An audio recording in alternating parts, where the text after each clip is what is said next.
Assalamualaikum warahmatullahi wabarakatuh. Puji syukur kita panjatkan kehadirat Allah Subhanahu wa Ta'ala yang telah memberikan kita nikmat kesehatan serta nikmat kesempatan.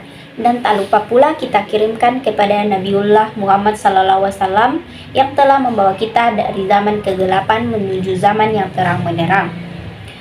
Pertama-tama, perkenalkan nama saya Surisna dengan NIM 45220086 dari Fakultas Administrasi Niaga, Prodi 2D D4 Administrasi Bisnis. Pada kesempatan kali ini, saya akan memaparkan materi yaitu nilai waktu dari uang. Nilai artinya nominal uang di masa lalu memiliki nilai yang berbeda dengan nominal uang yang sama di saat ini. Begitupun selanjutnya, uang yang kita miliki sekarang akan memiliki nilai yang lebih tinggi jika dibandingkan dengan nilai uang di masa mendatang. Nilai uang dari beberapa waktu yang berbeda, yakni antara nilai uang yang di masa depan atau nilai uang saat ini, suatu jumlah uang tertentu yang diterima waktu yang akan datang. Jika nilai sekarang, maka jumlah uang tersebut harus didiskon dengan tingkat bunga tertentu. Tentunya hal ini akan sangat membantu kita dalam perencanaan di masa mendatang. Banyak hal yang dapat kita perhitungkan.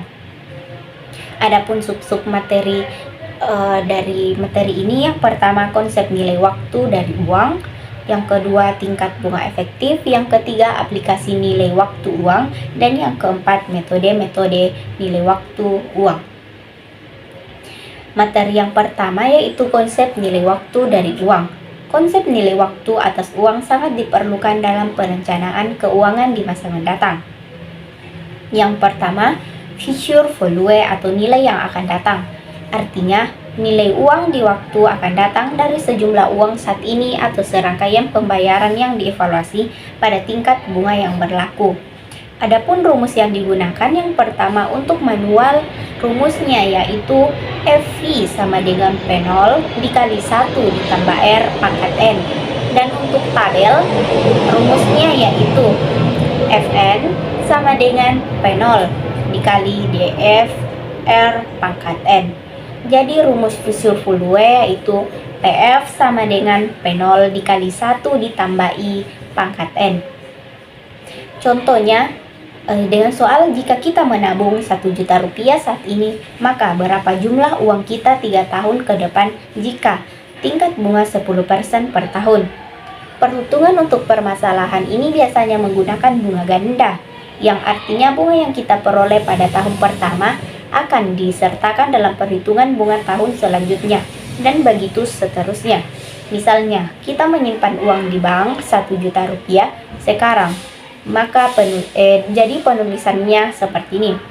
P0 sama dengan 1 juta, tahun depan dengan tingkat bunga sebesar 10%, maka uang kita menjadi penyelesaian P1 sama dengan 1 juta dikali 1 ditambah 0,1. Jadi hasilnya yaitu 1.100.000.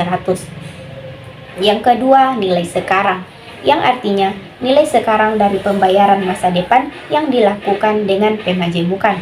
Adapun rumusnya yaitu PV sama dengan KN per 1 ditambah R pangkat N. Contohnya, jika di masa yang akan datang kita akan punya saldo sebesar 1.100.000 hasil berinvestasi selama 1 tahun, maka uang kita saat ini adalah sebesar penyelesaian PF sama dengan 1.100.000 per 1 ditambah 0,1 pangkat 1, hasilnya yaitu 1 juta rupiah. Perhitungan tersebut di atas dapat digunakan pada beberapa model perhitungan investasi seperti yang menghitung uang hasil investasi atau bisnis yang akan diterima beberapa tahun lagi. Dengan nilai saat ini, menghitung waktu lamanya investasi ditanamkan pada sebuah bisnis dan lain sebagainya. Yang ketiga, annuity, yaitu suatu rangkaian pembayaran uang dalam jumlah yang sama yang terjadi dalam periode waktu tertentu. Adapun rumusnya yaitu FV sama dengan K0 dikali 1 ditambah R pangkat N. Contohnya dengan soal, jika kita menabung 1 juta rupiah dengan bunga 10%, maka setelah 1 tahun kita akan mendapat Penyelesaiannya yaitu FV sama dengan 1 juta dikali 1 ditambah 0,1 pangkat 1. Hasilnya yaitu 1.100.000 rupiah. Anuitas nilai sekarang merupakan sebagai nilai I anuitas majemuk saat ini dengan pembayaran atau penerimaan periodik dan N sebagai jangka waktu anuitas. Anuitas di nilai masa datang merupakan sebagai nilai anuitas majemuk masa depan dengan pembayaran atau penerimaan periodik dan N sebagai jangka waktu anuitas. Dan yang keempat, bunga sederhana yang merupakan sejumlah uang yang dipinjam tersebut harus dikembalikan dalam jangka waktu tertentu. Rumusnya FVN sama dengan P0 dikali 1 ditambah I dikali N. Dan yang kelima, bunga majemuk yang merupakan bunga yang dihitung berdasarkan pokok awal yang juga mencakup sebuah bunga akumulasi dari deposito atau pinjaman periode sebelumnya. Adapun rumusnya yaitu FVN sama dengan P0 dikali 1 ditambah I pangkat N. Adapun materi yang kedua yaitu tingkat bunga efektif. Pada materi ini kita membicarakan pengandaan dengan frekuensi lebih dari 1, melihat bahwa nilai masa mendatang berbeda atau lebih besar dalam hal ini, dengan nilai masa mendatang yang digandakan sekali dalam setahun. Tingkat bunga efektif ini menghitung tingkat bunga efektif, yaitu tingkat bunga yang memperhitungkan proses pengandaan yang lebih dari sekali. Adapun materi yang ketiga yaitu aplikasi nilai waktu dari uang. Pada materi ini ada terbagi menjadi beberapa bagian. Yang pertama, pinjaman amortisasi, yang merupakan suatu pinjaman yang akan dibayar dalam periode yang sama panjangnya atau bulanan, kuartalan, atau tahunan. Digunakan untuk menghitung pembayaran pinjaman atau angsuran sampai jatuh tempo. Pinjaman yang dilunasi dengan cara ini dengan membayar periodik yang sama jumlahnya. Dan yang kedua, present value suatu seri pembayaran. Yang ketiga, future value seri pembayaran yang merupakan sejumlah nilai di masa depan yang akan datang dari nilai jumlah yang diinvestasikan pada saat ini.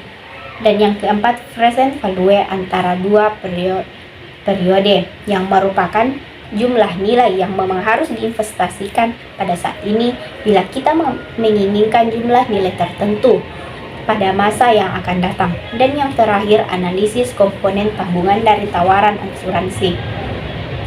Adapun materi yang keempat yaitu metode-metode nilai waktu dan uang, dibagi menjadi beberapa bagian. Yang pertama, metode average rate of return atau ARR, yang merupakan metode ini mengukur beberapa tingkat keuntungan yang diperoleh suatu investasi atau laba. Kelemahan metode ini yaitu mengabaikan nilai waktu uang. Yang kedua, metode payback period, mengukur seberapa cepat investasi itu kembali. Kriteria penilaian investasi ini sendiri yaitu semakin cepat semakin baik. Kelemahannya mengabaikan nilai waktu uang, mengabaikan CV setelah investasi kembali. Dan yang ketiga, metode net present value atau NPV. Metode ini menghitung selisih antara nilai sekarang investasi dengan nilai sekarang penerimaan kas bersih. Dan yang keempat, metode profitability index atau PI. Metode ini menghitung perbandingan antara nilai sekarang penerimaan kas bersih di masa yang akan datang dengan nilai sekarang investasi.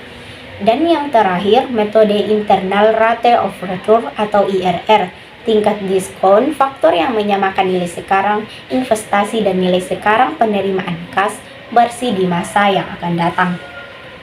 Itulah sedikit pemaparan materi dari saya. Kurang dan lebihnya mohon dimaafkan.